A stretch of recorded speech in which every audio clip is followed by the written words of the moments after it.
জয় জগন্নাথ বন্ধুরা, আজ আমরা জানব পুরীর জগন্নাথ মন্দিরে রথযাত্রা উপলক্ষে যে রথ নির্মাণ হয় সেই রথটি কবে থেকে নির্মাণ কাজ শুরু হয় এবং সেই রথটি তৈরি করার জন্য কতটা কাঠ লাগে এবং সেই কাঠ কোথা থেকে কিভাবে আনা হয় তা আজ আমরা এই ভিডিওটির মধ্যে জানতে পারব। তাই সম্পূর্ণ জানার জন্য সম্পূর্ণ ভিডিওটি দেখার অনুরোধ রইল। এই সমস্ত কিছু জানার আগে আপনি যদি আমার এই চ্যানেলে নতুন হয়ে থাকেন, আমার এই চ্যানেলটিকে সাবস্ক্রাইব করে পাশে থাকা বেল আইকনটি দাবিয়ে নোটিফিকেশানটি অল করে দিন, কারণ এই ধরনের ভিডিও আমি যখনই ছাড়ব সর্বপ্রথম আপনার কাছে পৌঁছে যাবে।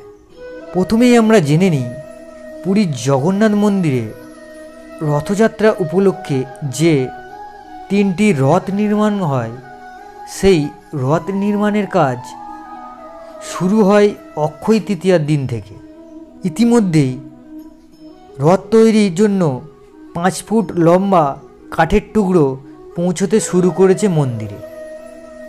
একই সঙ্গে বন থেকে কাঠ বাছাইয়ের প্রক্রিয়াও শুরু হয়ে গিয়েছে। এই প্রক্রিয়া অত্যন্ত আকর্ষণীয়। কথিত আছে রথ তৈরির জন্য কাঠ আনা হয় নয়াগড় জেলার দাসপাল্লা ও মহিষপুরের জঙ্গল থেকে, কিন্তু সবাই এই বন থেকে কাঠ কাটতে পারে না। এটি নয়াগড়ের দেবী পূজার স্থান। জগন্নাথ মন্দিরের গণপতি জানান প্রতি বছর পৌষ মাসের ষষ্ঠীতে তিনি মন্দিরে যান এবং সেখানে দেবীকে জগন্নাথের পোশাক ও ফুল উপহার দেন। শুধু তাই নয়, কাঠ কাটার অনুমতি নেওয়া হয় দেবীর কাছ থেকে। এই সময়ে সেখানে বিশেষ পূজাও করা হয়। এরপর 2-3 ঘন্টা ভজন ও কীর্তন করা হয়। তার বিশ্বাস পুজোয় কোনো বাধা না এলে বুঝতে হবে দেবী কাঠ কাটার অনুমতি দিয়েছেন। মালি বর্ণের মানুষরা 100 বছরেরও বেশি সময় ধরে এই বনগুলি পাহারা দিচ্ছে বলে স্থানীয়দের বিশ্বাস।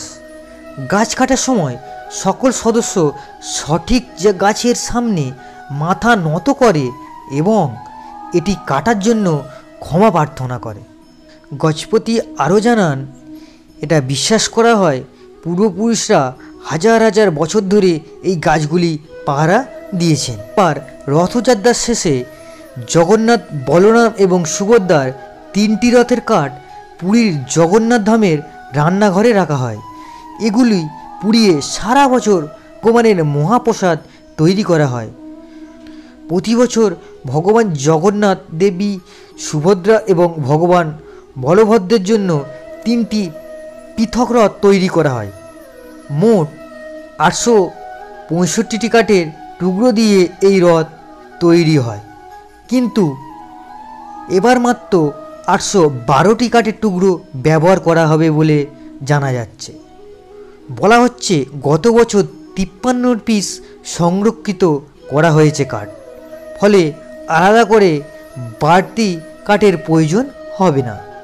এখনও পর্যন্ত রথ তৈরির জন্য প্রায় 200টি টুকরো মন্দিরে পৌঁছে গিয়েছে এবং অক্ষয় তৃতীয়ার দিন থেকে রথ তৈরির কাজও শুরু হয়ে গিয়েছে।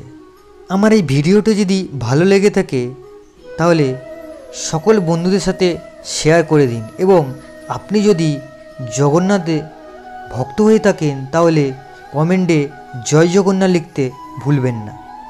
জয় জগন্নাথ।